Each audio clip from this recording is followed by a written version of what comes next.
Let's bring in Marwan Bishara. He's Al Jazeera's senior political analyst, joins us now from Paris. Now, as Dorsa was saying, the Udeid Air Base, Marwan, it's some 50 to 60 kilometres away from the urban area of Doha, Wakra, the built-up areas. However, in a country the size of Qatar, this attack is something that everybody in the country would have felt.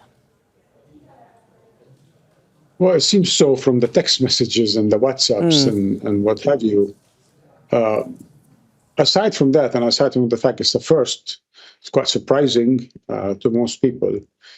The idea that there's this little territory where the base is that's been leased to the U.S. government, it clearly signifies that it wasn't Qatari's sovereignty that was violated. It was an attack on a military base.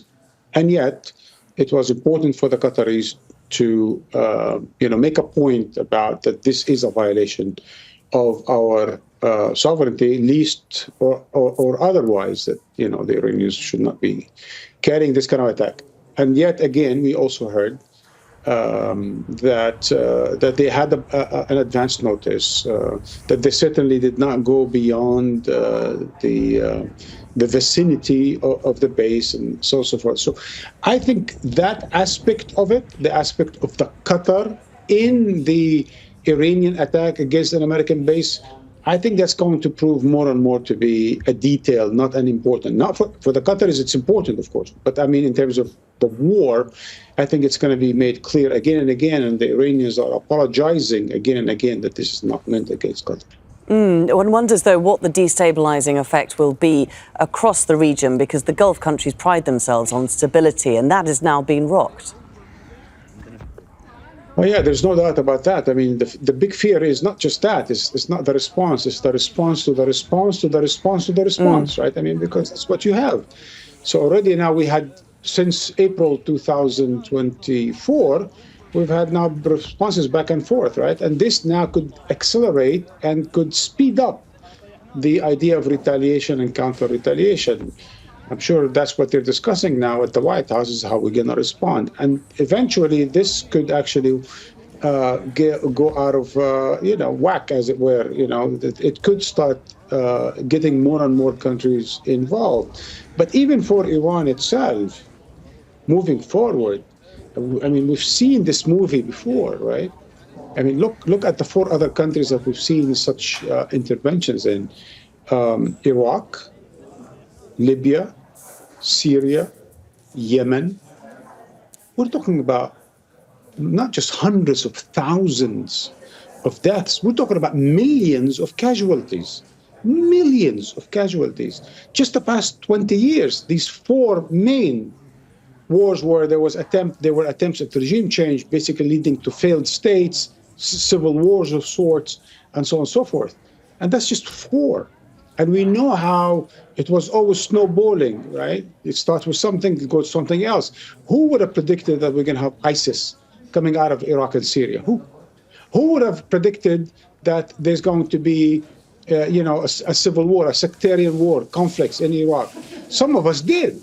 We said, we warned back in 2002 and 2003 in the New York Times that this will happen.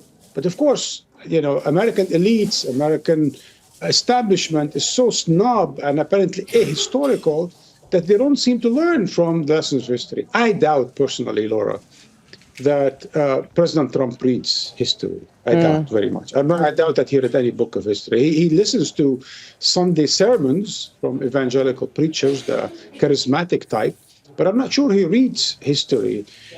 By the way, Netanyahu reads a lot of history. He's a ferocious reader of history, but that doesn't mean he concludes the right lessons of it, right? I mean, we know that Sharon, who was involved in the Gulf War back then, and then in a little politicide in Palestine, had always the book, The Savage Wars of Peace, right next to him, which is about the colonial war against, Algeria that led to over 1 million deaths and, God knows how many casualties. But no one learns the lessons. The lessons been coming to us again and again and again. The French lost, the Americans lost, the British lost. Did I say the French? The Italian lost. And I think the Israelis eventually will end up losing. will end up losing. These are quick wins. But there are no victories in these wars. These are, words of poets. And the problem is, I suppose, when we're looking at who is involved in this conflict, Donald Trump in the White House, Benjamin Netanyahu in Tel Aviv, in Israel, these are reactive people. Would they see this attack as a green light to go all out in Iran and go for the regime change that we've heard so much talked about over the past week? It's a real possibility, especially as the war now continues to escalate, and as the Iranians have proven that they are, just as stubborn and just as steadfast and just as ready to sacrifice as they did during the Iraq-Iran war for 8 years. If you remember, you and I spoke, and I said the best thing they would do now is just not to respond, not even say anything, keep quiet. Right, but that's not their style, right? That's definitely not their style. But I think it's not just, of course, a question of style and being a bit facetious. I think they really care about their base and they care about what's going to happen to the country. And the only way to assure people that they remain bullish, not only vis-a-vis the outside, but also vis-a-vis the inside, so that chaos does not unravel, is to make clear to everyone that the regime is intact. It's responding to the world's leading superpower. It will not take it lying down. It won't be slapped in the face and, brought in, humiliated to a negotiating table and so on and so forth. So the regime is quite stubborn. And I think the 87-year-old supreme leader thinks his past is behind him. And now with much of Iran is laying in ruin around him, I don't think he has much to lose. And he's not about to back down to please Trump or Netanyahu.